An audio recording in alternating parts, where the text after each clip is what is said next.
তাড়াতাড়ি বলতে হবে। শাসক বিরোধী দল তারা বলেছেন যে এই যে ইস্তফা, ক্ষমা প্রার্থনা মুখ্যমন্ত্রী, এই সবই আসলে শ্বাস দিয়ে মাছ দেখার চেষ্টা, যা আসলে মানে সফল হবে। প্রথমত যুবভারতীর যে ঘটনাটা দুদিন আগে ঘটেছে আমরা সবাই দেখেছি, এটা আমরা কেউ এক্সপেক্ট করি। প্রথমত এটা যে কারণেই হতে থাকে, উদ্যোক্তাদের একাংশের গাফিলতি বলুন বা আয়োজন যারা করেছে তাদের যেমন গাফিলতি রয়েছে, তেমনি পুলিশ প্রশাসনের তরফ থেকেও একটা শিথিলতা, শৈথিল্য বা একটা গাফিলতি রয়েছে, এটা অস্বীকার করার জায়গা নেই। এবং সেই কারণেই ইতিমধ্যেই তদন্ত কমিশন বসিয়ে ইনকোয়ারি শুরু হয়েছে এবং রাজ্য পুলিশের ডিজি সহ বিধাননগর পুলিশ কমিশনারেটের সিপি সহ যুবভারতীর সিইও এবং তার সাথে গতকাল আমরা দেখেছি যে ক্রীড়ামন্ত্রী অরূপ বিশ্বাসের পদত্যাগপত্র মমতা বন্দ্যোপাধ্যায় গ্রহণ করেছে এবং ঘটনাটা ঘটার 1 ঘন্টার মধ্যে রাজ্যের মাননীয় মুখ্যমন্ত্রী তিনি প্রকাশ্যে তার সোশ্যাল মিডিয়া হ্যান্ডেল থেকে পোস্ট করে পুরো ঘটনাটার জন্য ক্ষমা চেয়েছে। এই দৃষ্টান্ত হয়তো বা এই নতজানু হিসেবে মানুষের কাছে ক্ষমা প্রার্থনা করা, এটা ভারতবর্ষে অন্য কোথাও কোনো মুখ্যমন্ত্রী এই সৌজন্যতাটা পর্যন্ত দেখায়নি। আমি এটা বলেছি যে এই ঘটনা কেউ আমরা চাই না, তার কারণ আন্তর্জাতিক স্তরে হয়তো বাংলার একটা মানহানি হয়েছে। বাংলাকে খাটো করে ছোট করে কয়েকজনের আচার আচরণের কারণে বাংলার মাথা হেট হয়েছে। এটা আমাদের কারোর কাছেই কাম্য নয় বা এটা কখনোই কাঙ্ক্ষিত ছিল না। কিন্তু একটা ঘটনা ঘটে যাওয়ার পর সে রাজ্য সরকার কী করছে বা প্রশাসন কী করছে সেটাও আমাদের সকলের নজর রাখা উচিত। একাধিক রাজ্যে আপনারা দেখেছেন স্ট্যাম্পিডের ঘটনা ঘটে যাওয়ার পর কোনোরকম ধরপাকড় তো দূরের কথা, একটা প্রকাশ্যে এসে মানুষের উদ্দেশ্যে ক্ষমা প্রার্থনা করা বা রাজ্যের প্রশাসনিক প্রধান হিসেবে কোনো মুখ্যমন্ত্রীর ক্ষমা চাওয়ার কথা আমরা গত 40-50 বছরে স্বাধীনতার পর থেকে গত 70 বছরে কোনো দেখতে পাইনি। রেলের একের পর এক দুর্ঘটনা ঘটেছে, শয়ে শয়ে লোক মারা যাচ্ছে, রেলমন্ত্রীর কোথাও কোনো ক্ষমা প্রার্থনা করা আমরা কোথাও দেখতে পাই। কিন্তু মুখ্যমন্ত্রী যেভাবে মানুষের কাছে তিনি, তার কোনো অহংকার নেই, তার কোনো উদ্ধত্ত দম্ভ নেই বিজেপির নেতা মন্ত্রীদের মতো। তিনি বারবার এটা বলেছেন যে আমাদের মাথা নত করতে হলে আমরা মানুষের সামনে করব। কোথাও একটা রাজ্য প্রশাসনের ভুল হয়েছে বা গাফিলতি ছিল সেটা তো তিনি স্বীকার করেছেন, স্বীকার করে ক্ষমা চেয়েছেন এবং আমাদের এই ঘটনা থেকে শিক্ষা নিয়ে যাতে ভবিষ্যতে এই ঘটনার কোনো পুনরাবৃত্তি না হয় এটা সকলকে সুনিশ্চিত করতে হবে। এই নিয়ে রাজনীতি যারা করছে তারা বাংলাকে আরও ছোট করছে।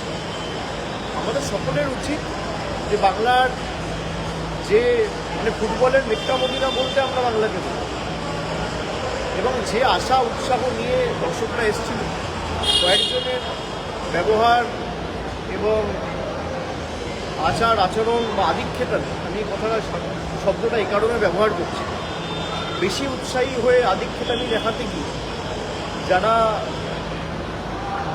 সমর্থকদের বা ফ্যানদের অনেক কষ্টে মানুষ টিকিট কেটে এসছে, যারা নিরাশ করেছে তাদের জবাবদিহি করতে হবে এবং উদ্যোক্তারা নিশ্চিতভাবে দায়ী।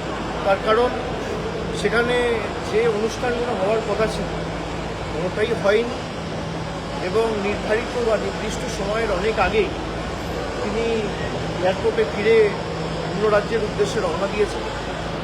তা নিশ্চিতভাবে যারা পুজোয় নতুন জামাকাপড় না কিনে মাসের পর মাস টাকা জমিয়ে কেউ 10,000, কেউ 8,000, কেউ 12,000, কেউ 15,000 টাকার টিকিট দিয়ে এক ঝলক মেসিকে দেখবে বলে এসেছিল, তাদের হতাশ হওয়ার কারণ রয়েছে এবং এটা যথার্থ। কিন্তু এটা নিয়ে যেন রাজনীতি না হয়। তাদের যাদের বিরুদ্ধে ক্ষোভ ছিল, যাদের বিরুদ্ধে অভিযোগ ছিল, তাদের সকলের বিরুদ্ধে রাজ্য ব্যবস্থা নিচ্ছে।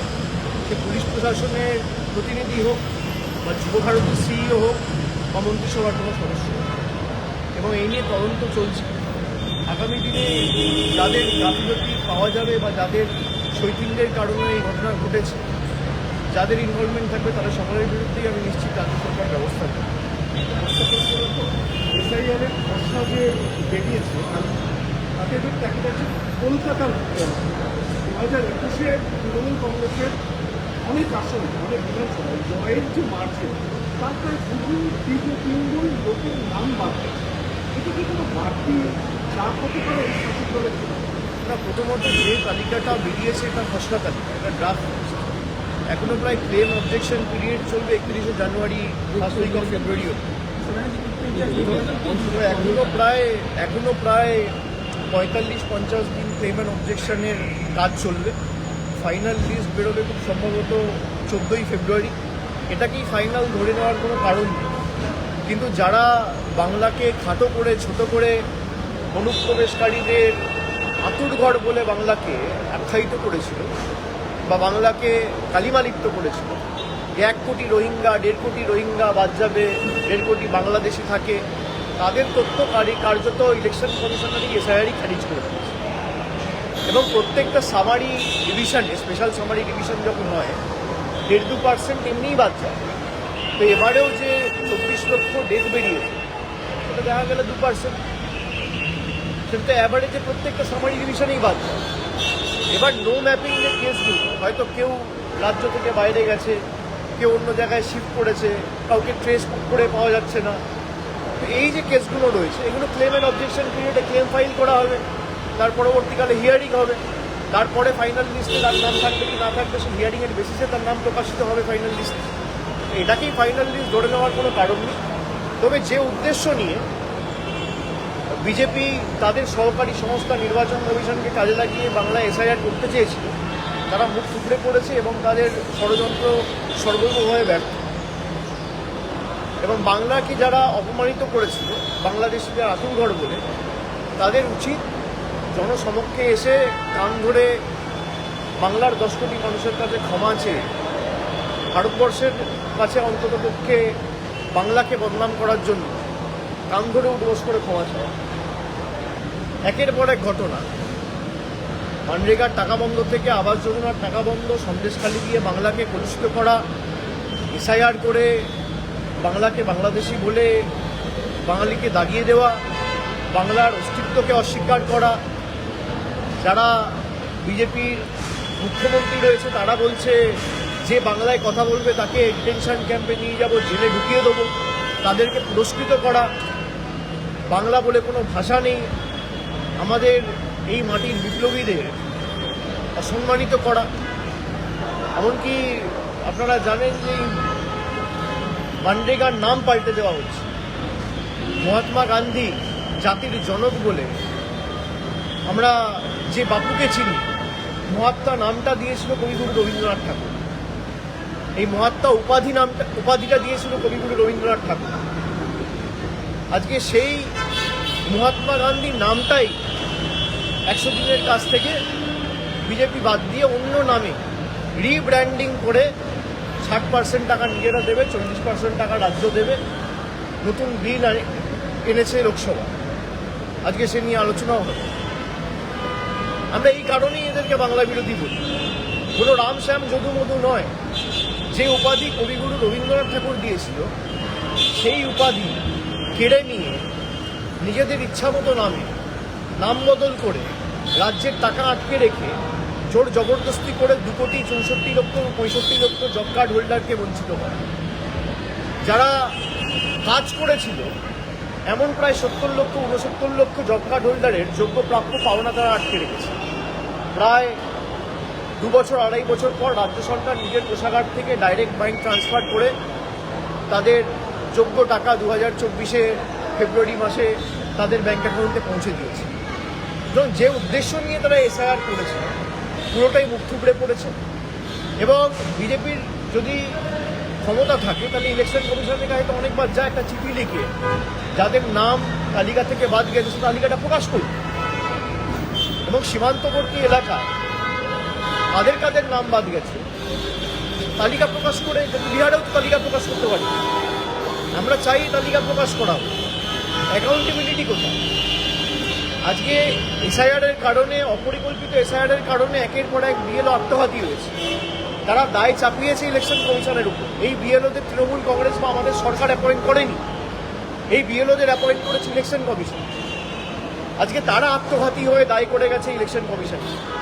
এই অপরিকল্পিত এবং কোনো রকমভাবে কোনো আলোচনা না করে হঠাৎ করে 2 বছরের এসআইআর এর কাজ আমি 2 মাসে সম্পূর্ণ করবো বলে জোর জবরদস্তি মানুষের ঘাড়ে এসআইআর চাপিয়ে দিয়ে মানুষ বেছে নেওয়া কে ভোট দেবে, আর ভোটাধিকার খর্ব করে, মৌলিক অধিকার খর্ব করে আমার রাজনৈতিক স্বার্থ চরিতার্থ করার যে নির্লজ্জ ষড়যন্ত্র এবং পরিকল্পনা, তার যোগ্য জবাব মানুষ আগামী দিন দেবে।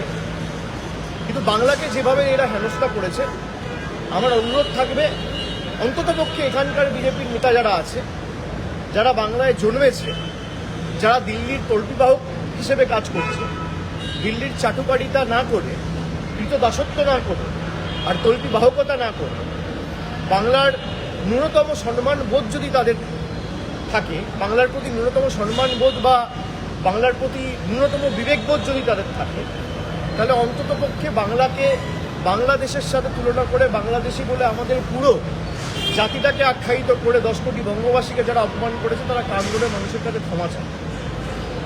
1 কোটি বাংলাদেশি নাকি পশ্চিমবঙ্গে ঢুকে গেছে, 1 কোটি রোহিঙ্গা ঢুকে গেছে, তাহলে কোথায় তারা?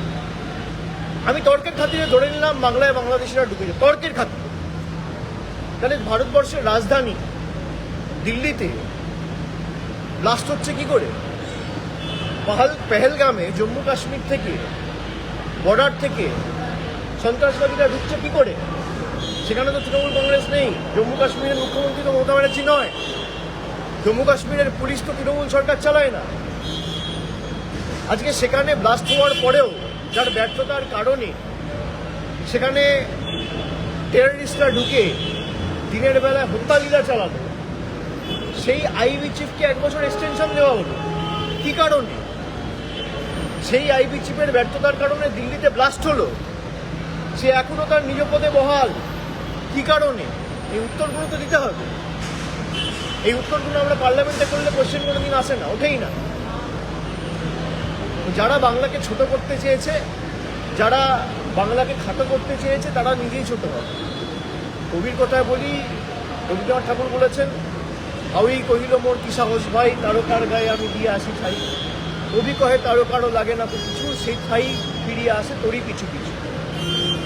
আকাশের দিকে তাকিয়ে থুতু ফেললে নিজের গায়ে পড়ে। বিজেপির নেতাদের উপলব্ধি করার সময় এসেছে। বাংলার মানুষের আপনারা পানীয় জল থেকে শুরু করে আবাস, রাস্তা, 100 দিনের কাজ, প্রায় 2 লক্ষ কোটি টাকার বকেয়া পাওনা, সব কিছু না পেরে মৌলিক অধিকারটাকেও কেড়ে নিতে চেয়েছে। মানুষ দেয়নি, রুখে দাঁড়িয়েছে। আমি স্যালুট জানাই বাংলার প্রত্যেকটা মানুষকে এবং তৃণমূল কংগ্রেসের প্রায় 80,000 BLA2 যারা অক্লান্ত পরিশ্রম করে মানুষের এই অধিকার যাতে মানুষের হাতে থাকে সুনিশ্চিত করতে পেরেছে। এবং শহর এলাকায় যেখানে যেখানে নাম বাদ গেছে, ক্লেম অ্যান্ড অবজেকশন পিরিয়ডে যদি কোথাও কোনো নাম বাদ গিয়ে থাকে, আমরা ক্লেম ফাইল করব, অবজেকশনে হিয়ারিং হবে। সে যদি যোগ্য ভোটার হয়, 1000 চেষ্টা করেও তার নাম ভোটার লিস্ট থেকেও বাদ দিতে পারবে না। চক্রান্ত করে আটকানো যায় না। এই চক্রান্ত আগেও কাজ করেনি, আগামী দিনেও কাজ করবে। হিন্দি বলেন। Atomic bill is about to pass in Lok Sabha. Already opposition walked out. I'll have to see. I cannot comment randomly without checking with my colleagues in the Lok Sabha. ठीक है? एसआईआर में बहुत सारे जो genuine voter उनका भी नाम बात गया है। जी एसआईआर में जो जेन्युइन वोटर हाँ, एक आप देखेंगे कि हमारे डानकुडी में 18 नंबर वार्ड का काउंसिलर है, उसका नाम, उसको दिखा दिया है डेथ, उसको डेड कर दिया है। तो जिंदा आदमी को अगर डेड बना दिया है तो एसआईआर का क्या इंपॉर्टेंस है और क्या यूटिलिटी है, ये सब आपके सामने है। और जिस एसआईआर के आधार पे देश का प्रधानमंत्री, देश का गृह मंत्री, देश का सरकार और पूरा देश का कैबिनेट चुन के आया है, वो कह रहे हैं कि भाई आप इलीगल हो, हम लीगल है। भाई अगर वोटर्स इलीगल है तो प्राइम मिनिस्टर भी इलीगल है, अगर वोटर इलीगल है तो होम मिनिस्टर भी इलीगल है, अगर वोटर इलीगल है तो 543 MP भी इलीगल है। ये कैसे हो सकता है कि वोटर इलीगल है, आप लीगल है? 140 करोड़ जनता इलीगल है, लेकिन देश का प्रधानमंत्री लीगल है। 140 करोड़ जनता इलीगल है, लेकिन गृह मंत्री लीगल है। 140 करोड़ जनता इलीगल है, लेकिन देश का डिफेंस मिनिस्टर लीगल है। 140 करोड़ जनता इलीगल है, लेकिन देश का हेल्थ मिनिस्टर लीगल है। 140 करोड़ जनता इलीगल है, लेकिन देश का रेलवे मिनिस्टर लीगल है। भाई इसी जनता ने तो आपको बिठाया है। ये अगर इलीगल है तो आप भी इलीगल है। ये अगर वोटर लिस्ट साफ होगा तो आपका लोकसभा भी डिसॉल्व होना चाहिए। ये जनता कभी अकाउंटेबिलिटी पे नहीं मानता है। ये लोग कभी अकाउंटेबिलिटी, जनता अकाउंटेबिलिटी मांगता है और सरकार कभी अकाउंटेबिलिटी नहीं देना चाहता है। 140 करोड़ का देश में 10 साल पहले नोटबंदी किया, बोला 50 दिन में मैं काला धन वापस लाऊंगा। आज 10 साल हो गया, 4000 दिन पार हो गया, कहाँ है काला धन? पूछना चाहिए ना।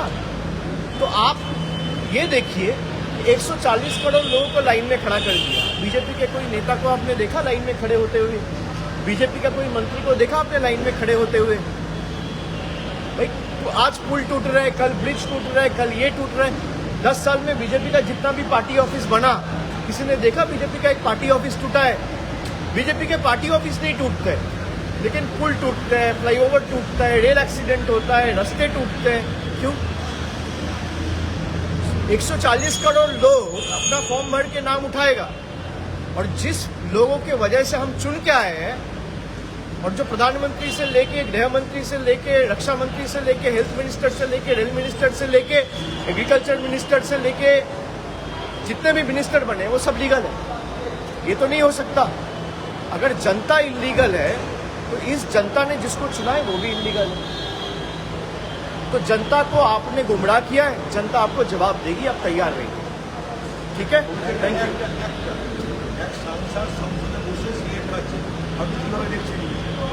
না আমি যতক্ষণ না কিছু দেখবো, আমি ফুটেজের বেসিসে আমি কোনো কথা বলতে পারবো না। যদি কোথাও কোনো ফুটেজ থাকে আপনারা রিলিজ করবেন, দেখাবেন, দলীয় তরফ থেকে আমরা ব্যবস্থা নেব। কারোর স্পেকুলেশনে আমি কোনো মন্তব্য করতে পারবো না। এই ইলেকশন কমিশন একটা করে হোয়াটসঅ্যাপ লিক করবে আর আপনারা তার বেসিসে আমাদেরকে প্রশ্ন করেন। আপনি ইলেকশন কমিশনকে বলুন যে অফিসিয়াল স্টেটমেন্ট, তার বেসিসে আমাকে প্রশ্ন করেন। কোন বিজেপির সাংসদ কোথায় একটা টুইট করে 5 সেকেন্ডের একটা ফুটেজ ছাড়ছে মুখ ঢাকা, তার বেসিসে আমি কোনো কথা বলতে পারবো না। পার্লামেন্টে না কম করে কিছু না হলেও 50 থেকে 100টা ক্যামেরা আছে। আপনি ফুটেজ রিলিজ করবেন, তারপর আমাকে প্রশ্ন করবেন, এবং দলীয় স্তরেও আমরা দরকার হলে সমাজ করে ব্যবস্থা। এরকম ঘটনা তৃণমূল কংগ্রেস এনকারেজ করে। আমরা পার্লামেন্টের যে গরিমা বা পার্লামেন্টের যে মর্যাদা, সেটাকে আমরা সবাই রেসপেক্ট করি। পার্লামেন্ট ধূমপান করার জায়গা নয়, অ্যাটলিস্ট হাউসের ভিতরে। ঠিক আছে।